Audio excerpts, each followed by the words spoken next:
Bonsoir à tous et à toutes. Bienvenue dans ce premier numéro des chroniques, enfin de la chronique des barbaries, donc d'une perspective la 6ème République.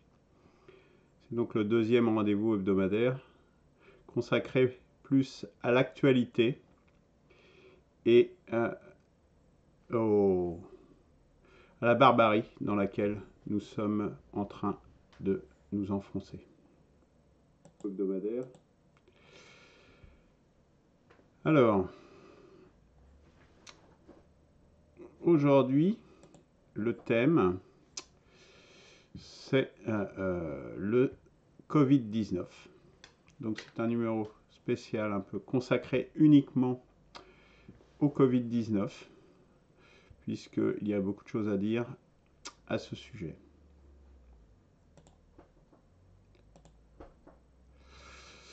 Avant cela, j'aimerais vous citer une maxime, ça va être un peu le cas dans chaque numéro de la chronique des barbaries. Être chef, ce n'est pas seulement faire une œuvre, c'est surtout faire des hommes, les conquérir, les unir, les aimer et en être aimé. Saint-Exupéry, dans Terre des Hommes, dit « La grandeur d'un métier est peut-être avant tout d'unir des hommes. »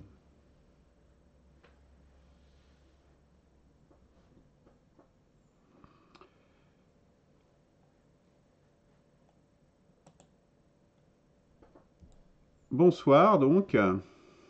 Donc vous me voyez maintenant. Donc voici la carte mondiale du Covid-19. Donc vous voyez avec les différents points rouges qui indiquent les points, la grosseur du point évidemment donne une importance de la pandémie.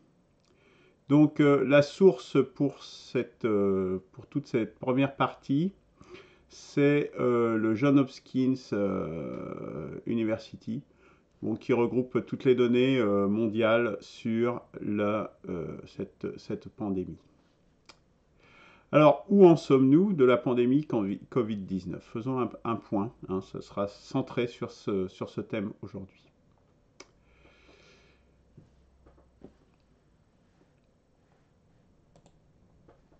Donc, la dernière mise à jour, c'est ce matin. Hein, j'ai pris les données les plus fraîches, je dois aller à 8h30 ce matin. Ça regroupe 188 pays ou régions, hein, donc, qui sont quasiment la totalité de la planète qui est couverte. Donc le nombre de cas confirmés aujourd'hui est de près de 11 millions de personnes qui ont été testées au moins, hein, donc ça veut dire qu'il y en a sans doute plus qui sont effectivement atteints. Mais les cas confirmés, c'est près de 11 millions à l'échelle mondiale.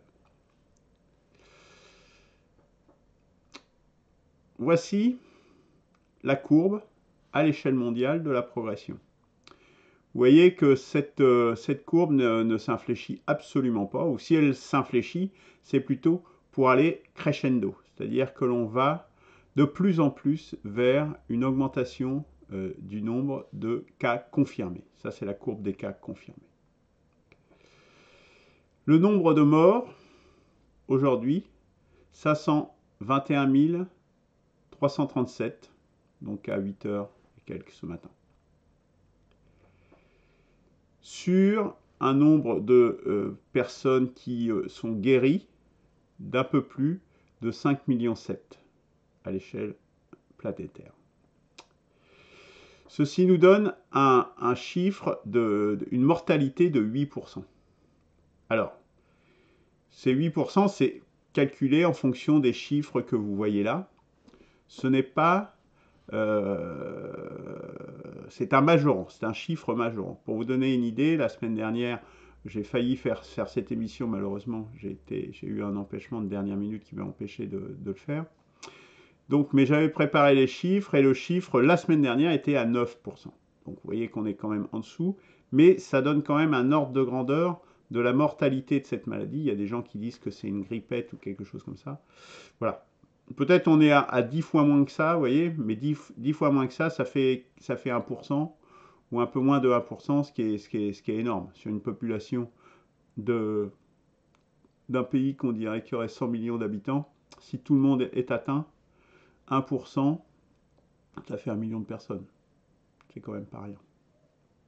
Voilà, pour donner une idée de l'ordre de grandeur dans lequel on se situe.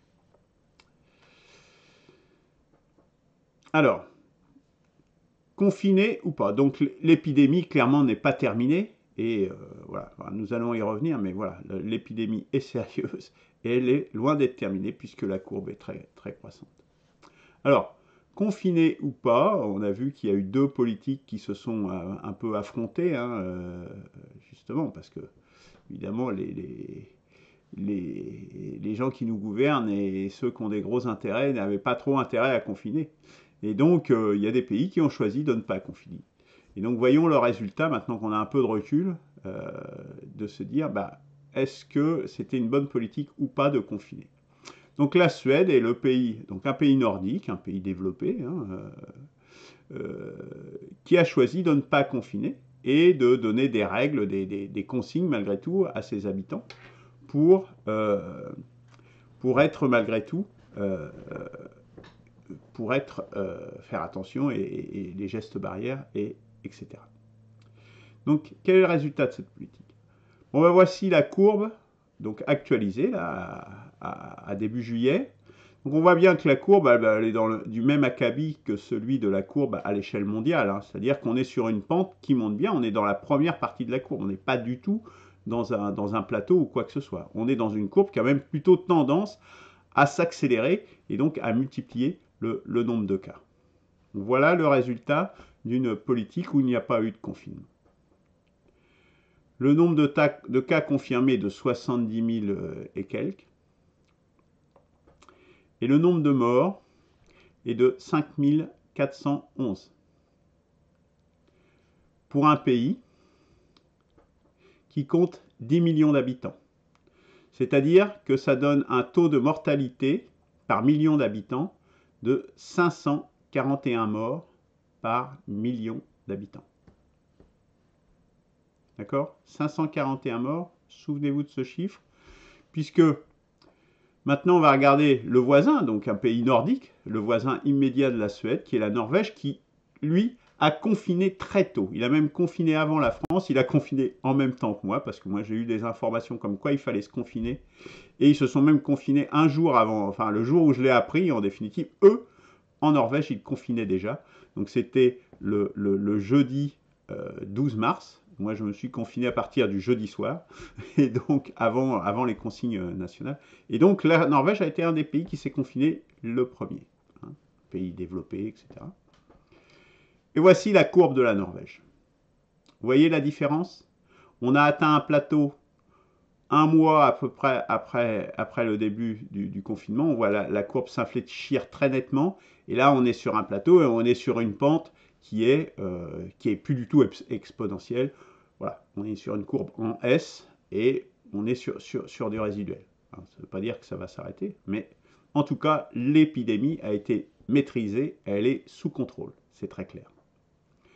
Le nombre de cas confirmés est de 8 000, près de 9 000, et le nombre de morts est de 251.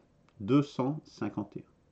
La Norvège compte à peu près 5 millions d'habitants, ce qui donne 50 morts par million d'habitants.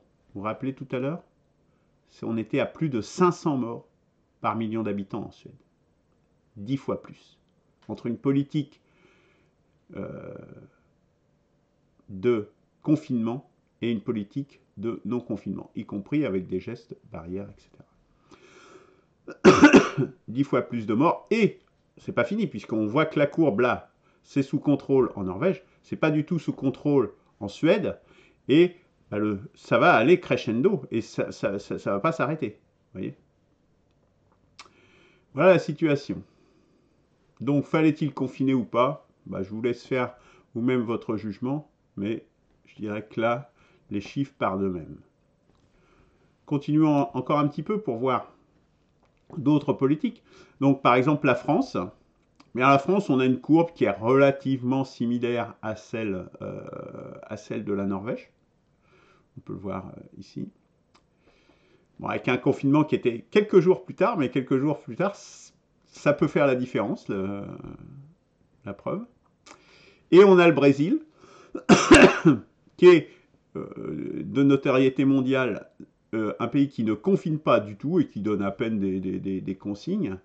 Bien, voici la courbe. Eux, ils sont dans une exponentielle totale, sachant que il y a un mois de décalage à peu près entre vous voyez, le début de la pandémie en France, hein, qui est vers le premier tiers de mars, là. Or que là, on est vraiment sur la première moitié, sur le premier tiers d'avril, où ça commence au Brésil. Attention, les échelles ne sont pas les mêmes, hein. Là, en haut, on est à 1,6 million. Hein. C'est pas du tout la même chose que là. Mais la forme de la courbe, c'est la forme de la courbe qui est importante. Déjà, il y a beaucoup plus. Donc, si on regarde en définitive les différents pays avec différentes stratégies, si on prend le Danemark, qui est encore un pays nordique, eux, c'est le nombre de morts par habitant, c'est 104. Eux, ils ont fermé les frontières. Donc voilà le résultat, ils ont confiné, ils ont fermé les frontières. Ils ont rouvert assez tôt aussi, hein, mais c'est 104 morts par million d'habitants. Les Pays-Bas, 373. Où là, la politique, il y a eu un confinement hésitant, un peu comme l'Angleterre, où est-ce qu'au début, ils ne voulaient pas trop confiner, puis au final, ils se sont mis à confiner parce qu'ils ont vu que c'était grave et que ça pouvait décimer et avoir des impacts terribles dans la population. Enfin, on verra pourquoi ils ont confiné, en fait, la réalité, un peu plus tard. La France, bah, on est quand même assez haut, hein, malgré que l'on a fait un confinement qui était un peu tardif, malgré tout. Et voilà, on est quand même à 446 morts par million d'habitants. Alors ce qu'il faut bien voir, c'est qu'on a aussi peut-être des effets de frontières. Bon, on a bien vu, on a un foyer dans l'Est notamment et en région parisienne qui font que, bon, qui peuvent apporter des distorsions. On verra sur le plus long terme, puisque la forme de la courbe montre bien que, pour l'instant, tout du moins, l'épidémie apparaît maîtrisée. Le Brésil, il est qu'à 294, mais attention, il y a un décalage d'un mois. Donc il faudra voir le chiffre du Brésil dans un mois. C'est celui-là qui va compter. Mais on est déjà à 294, c'est-à-dire à près de 300. Hein. Voilà. Donc pareil, je vous laisse juger. Donc confiné ou pas, en fait, si on veut analyser un peu ce qui s'est passé, le gouvernement ne pouvait pas faire autrement. Alors, ne croyez pas que c'est fait volontairement, etc. Ils ne vont pas détruire leurs entreprises, ils ne vont pas foutre en l'air des compagnies aériennes, tout un circuit touristique, des usines, des fabricants automobiles, etc., etc., pour le plaisir. Ils l'ont fait parce qu'ils ne pouvaient pas faire autrement. On montre bien, c'est démontré, on voit par ce qu'on vient de voir juste précédemment, qu'il n'y avait aucun état d'âme là-dedans. Parce que, en définitive, qu'est-ce qui s'est passé? Il s'est passé que les services de réanimation étaient saturés en France, dans plusieurs hôpitaux, où est-ce qu'ils ne savaient plus où mettre les gens. La preuve, c'est qu'après, ils ont été obligés de prendre des mesures, et ils ont transféré des gens qui étaient en salle de réanimation, etc. Imaginez ce qui se serait passé si des gens étaient morts en dehors, qui ne pouvaient plus rentrer dans l'hôpital. C'est un scandale qui pouvait faire sauter le pouvoir très rapidement, parce que les gens n'auraient pas accepté ça. Donc, ils l'ont fait parce qu'ils ne pouvaient pas faire autrement. Parce qu'il y aurait eu des gens qui seraient morts dans la rue, il y aurait eu des fausses communes, il y a déjà eu un peu ce genre de choses. Hein. Ils l'ont fait le plus tard qu'ils pouvaient, mais ils ne pouvaient pas faire autrement. Surtout après les attaques qu'il y a eu en France sur les systèmes de santé, avec le nombre de lits, etc., et tous les moyens qui ont diminué et compagnie depuis tant et tant d'années. Ils ne pouvaient pas faire autrement, sinon le gouvernement, le pouvoir, sautait. C'était quasiment certain. Alors, quels sont les scandales? Ils ont évité ce scandale-là, malgré tout. Hein. Le fait est que le gouvernement n'a pas sauté, ils ont pris la mesure du truc juste à temps, mais avec des conséquences qui vont être dramatiques. Mais ça n'empêche pas qu'il y a quand même un scandale de cette gestion néolibérale de la société. Bon, déjà, le premier scandale évident que tout le monde connaît, mais que je répète malgré tout, il faut pas, on l'a peut-être oublié, mais les équipements médicaux qui sont insuffisants. Les masques, y compris pour les soignants, et en premier lieu pour les soignants, ce qui est quand même hallucinant, puisqu'il y a plein de soignants en fait qui sont morts et qui ont été contaminés, parce que, alors que ça doit être les gens qui sont en première ligne, ça doit être les gens qui doivent être les mieux armés, mais ils ne l'étaient pas. Le nombre de lits pour 1000 habitants, qui a baissé depuis le milieu des années 70, les places en réanimation, insuffisantes, les respirateurs, même ça, des simples respirateurs, eh bien, il a fallu que ça soit on a fait des bricolages, etc., bon, qui ont sauvé des vies, hein, mais voilà, on en était là. C'est-à-dire qu'on était dans une situation où il y a plein de gens qui seraient morts s'ils n'avaient pas confiné. Ils étaient obligés de faire ça. En quelques semaines, ça aurait été une catastrophe totale.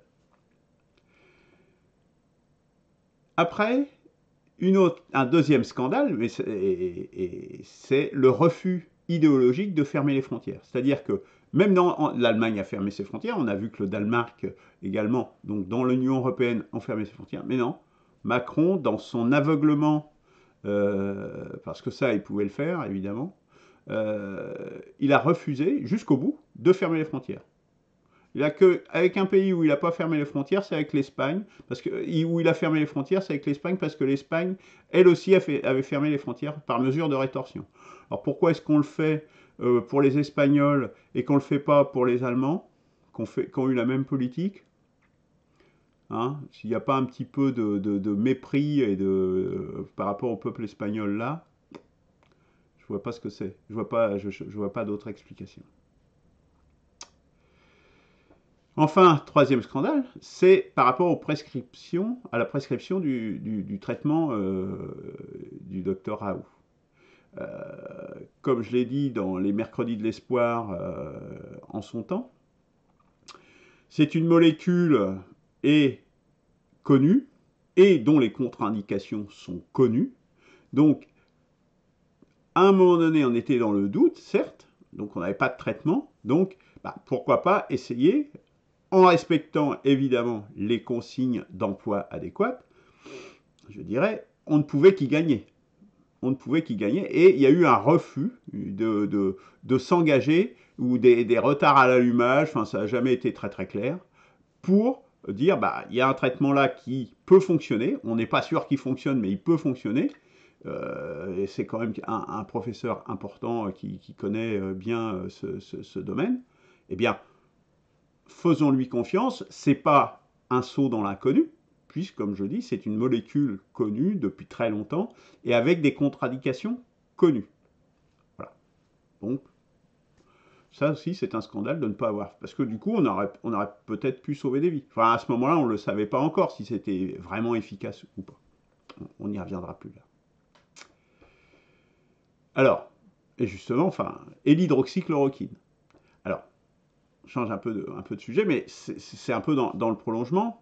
Je dirais que maintenant qu'on a plus de recul, je crois que c'est assez clair que ce n'est pas un traitement miracle. Hein.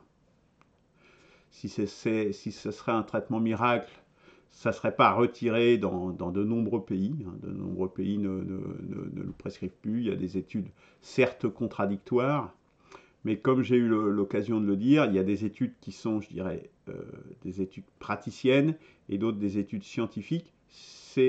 Et les études scientifiques, celles que l'on a montrent que ça n'a pas l'air d'être très efficace, à vrai dire.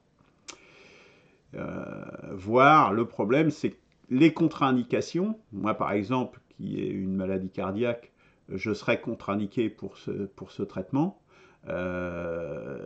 Et c'est justement les gens qui sont dans mon cas, qui sont le plus à risque, justement, de mourir du Covid-19. Donc, le cas où on en aurait le plus besoin, c'est le cas aussi où l'hydroxychloroquine est contre-indiquée. Donc malheureusement, même si ça fonctionnait, ça fonctionne pas pour les gens qu'on aurait le plus besoin. Donc bon, voilà, c'est un peu dommage, mais ça c'est un fait, hein, vous pouvez le vérifier. très simplement. Les gens qui sont cardiaques, qui sont âgés, etc. Là où ça pose aucun problème, c'est pour des gens jeunes. Typiquement, c'est un médicament qui a été donné à des gens contre le paludisme en Afrique, etc. C'était des gens de l'armée, et c'est des gens jeunes. Donc là, évidemment, ça pose il y a beaucoup moins de problèmes de contre-indication. Et pour les gens âgés et qui ont des pathologies déjà existantes, bah, malheureusement, ce traitement ne peut pas être donné. Donc, alors, par contre, et là, voilà, là, ça illustre typiquement justement le débat, et ça, je réinsiste là-dessus, c'est la différence entre la pratique, donc la médecine, c'est une pratique, la recherche médicale, c'est une science. Il faut bien distinguer les deux choses, car ce sont deux choses différentes. Et dans l'interview justement de Raoult par Bourdin, dont je pense beaucoup de gens ont vu, et donc Raoult il dit, dans la pratique, je n'ai pas de doute qu'il faut prescrire l'hydroxychloroquine, etc. Et c'est tout à fait normal.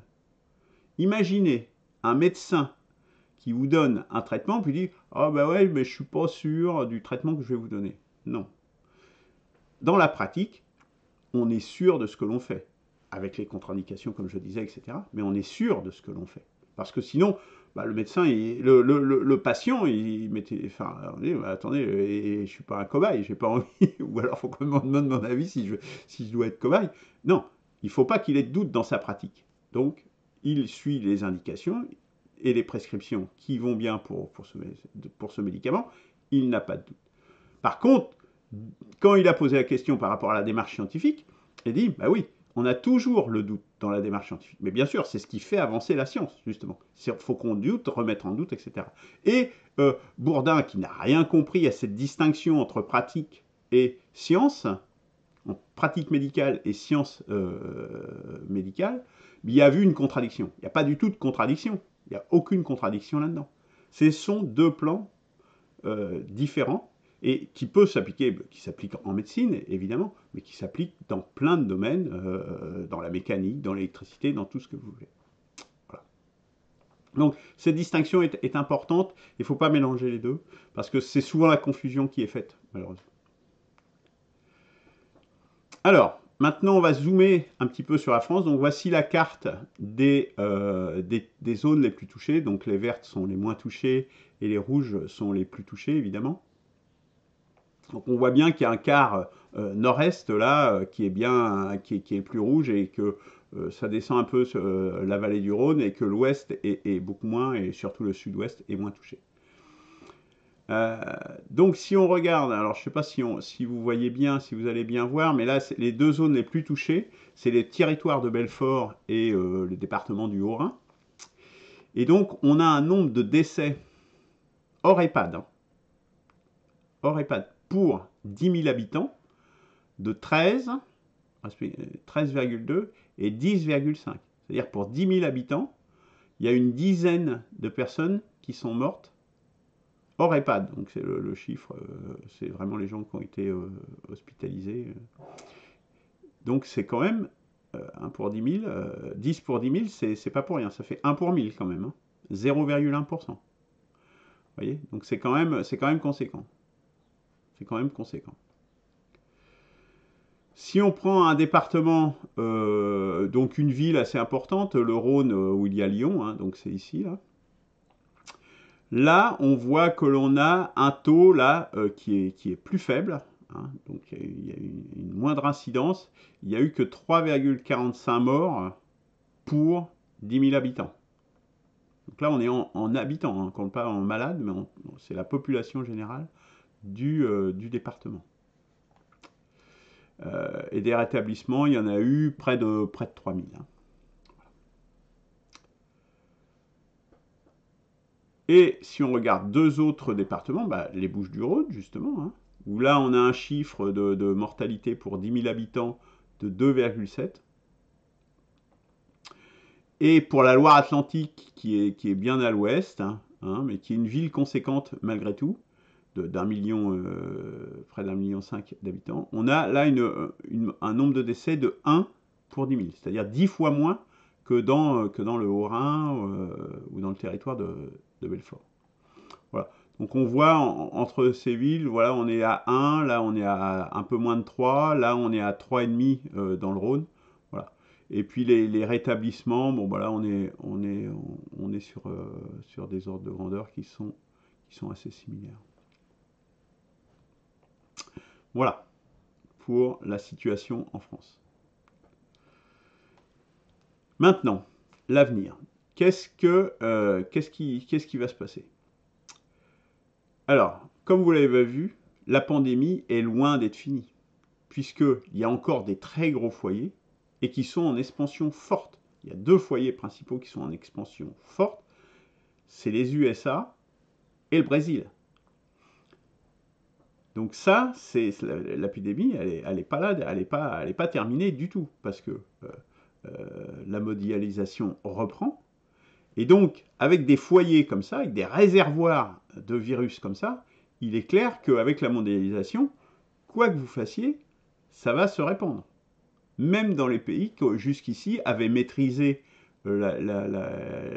l'épidémie, comme c'est le cas de la France ou de la Norvège, comme on l'a vu, bien, rien qu'avec les échanges, bon, les échanges vont être limités justement parce que le tourisme, il est en décrépitude totale, mais malgré tout, il va y avoir malgré tout des échanges qui vont reprendre, et ces échanges, fatalement, vont diffuser le virus. Parce qu'on a des gros foyers, justement. C'est bien, c'est un peu comme pour la vaccination. Pourquoi est-ce qu'on doit vacciner, je ne sais plus combien de pourcents, ou 80% d'une population? C'est que s'il reste des petits foyers, bah, vous n'arrivez pas à maîtriser l'épidémie. Vous êtes en dessous du seuil qui fait que ça se reproduit. Et donc, si vous avez des gros foyers, là on est sur des pays entiers, et pas des petits pays, et pas des petits pays, des pays en plus bien impliqués dans la mondialisation, donc avec des échanges internationaux importants. Donc, la pandémie n'est pas finie du tout. Et je dirais même qu'il y a des réservoirs énormes. Et comme ces réservoirs, ça c'est un autre élément important, c'est comme il y a des réservoirs énormes, il y a aussi des capacités de mutation. Enfin, je lisais un article de Science et Vie il y a déjà, je crois que c'est il y a 1 mois et demi ou 2 mois, hein, où il y a déjà, on sait déjà qu'il y a une mutation du virus qui est hallucinante déjà. Il y a déjà, je vous dis ça il y a 1 mois. C'est-à-dire, comme vous avez des réservoirs, bah, ça lui donne des opportunités de muter, puisqu'il y a une population de virus qui est beaucoup plus importante, donc des mutations plus importantes. Donc, la pandémie de Covid-19 est là pour durer.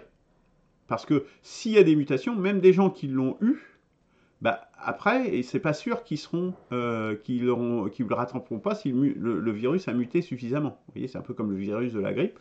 Vous pouvez rattraper la grippe d'un an sur l'autre parce que le virus de la grippe a muté. Ben là, ça sera un peu le même chose, mais en bien, peut-être même en pire, puisque l'incidence et la gravité des symptômes est bien plus importante quand on en présente. Ça, c'est vraiment une barbarie. Parce que ça veut dire que on est arrivé dans un truc où on va arriver à l'échelle mondiale à une épidémie grave, avec des conséquences graves. Alors peut-être les mutations feront que le virus sera moins grave, mais peut-être la mutation fera que le virus sera plus grave aussi. On va être obligé de rester avec des gestes barrières, peut-être des confinements en 1 fois, 2 fois, 3 fois, des choses comme ça. Dans quel monde vit-on? Voilà ce vers quoi nous allons, ce vers quoi nous a amené cette mondialisation économique. Voilà. Ça s'appelle les chroniques des barbaries. Ce n'est pas pour rien. Voilà une barbarie. Parce que vous imaginez toute votre vie, alors pour des gens qui sont fragiles, rester confinés chez eux, qu'est-ce que c'est que cette vie? Être avec des masques, se promener avec des masques dans la rue, etc. Pour des années et des années. Enfin, dans les années 70, on trouvait ça un peu ridicule parce que on avait peur de la guerre nucléaire à l'époque, et dans les années 80. Et une des choses qui était mise, c'était justement des gens avaient des masques, vous savez, des masques pour respirer. Et on voyait ça absolument comme une barbarie. Et c'en est une d'ailleurs. Et c'en est une. Et bien là, nous y sommes. Pas sur ce qu'on croyait à l'époque, et ce n'est pas exclu que la guerre nucléaire est toujours possible, mais ça, il y aura peut-être des chroniques des barbaries qui en parleront un jour. Mais on y est, on va se promener avec des masques dans la rue.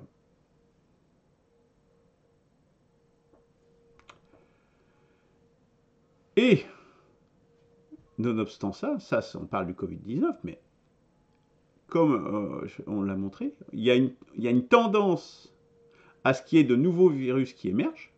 On a le SRAS-CoV-2, le SRAS, on a eu d'autres en début des années 2000, en 2011, et vous voyez, d'autres virus peuvent aussi émerger, puisqu'on va continuer à faire la déforestation, on va continuer à aller voir des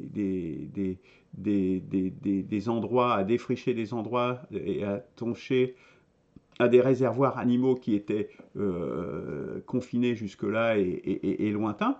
On va continuer la déforestation, on va continuer ça, et donc d'autres virus vont pouvoir émerger.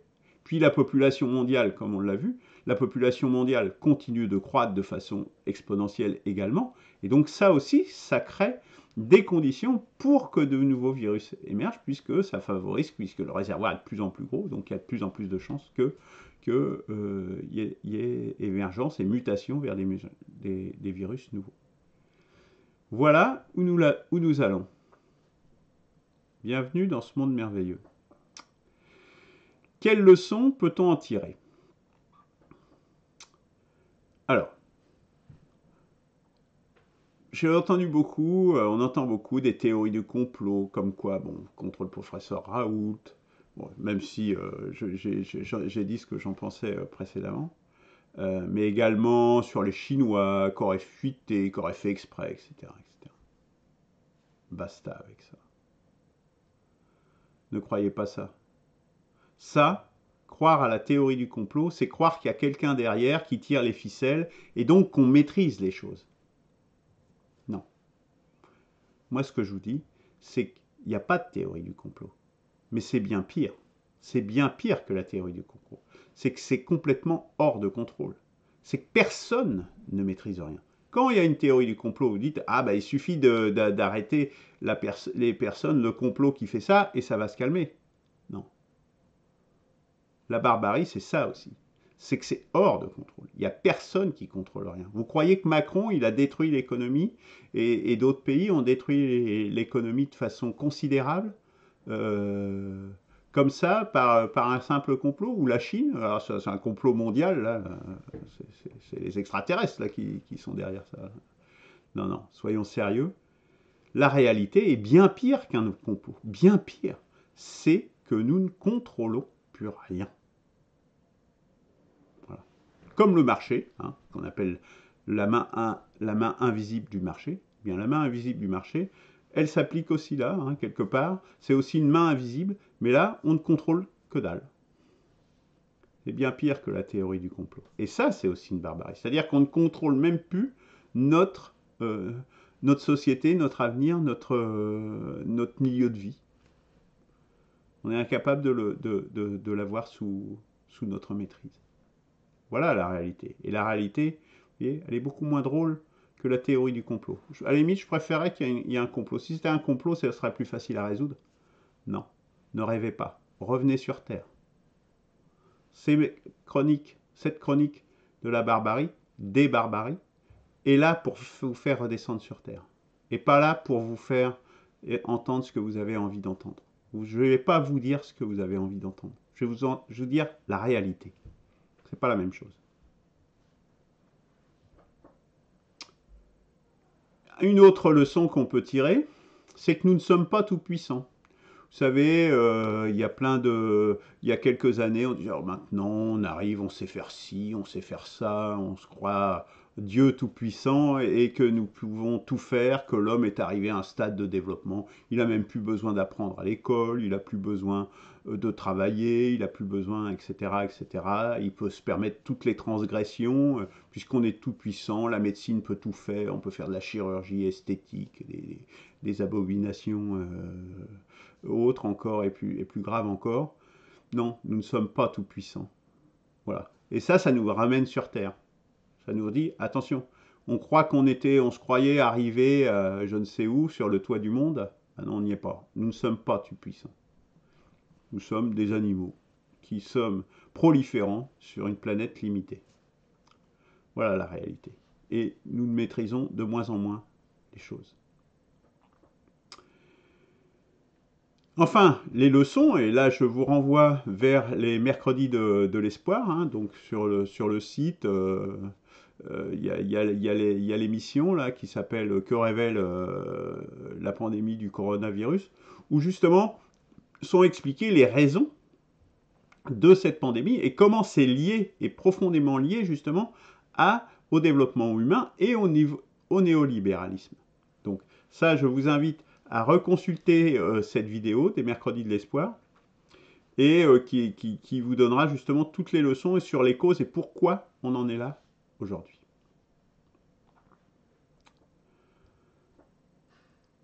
Voilà, j'en ai fini de cette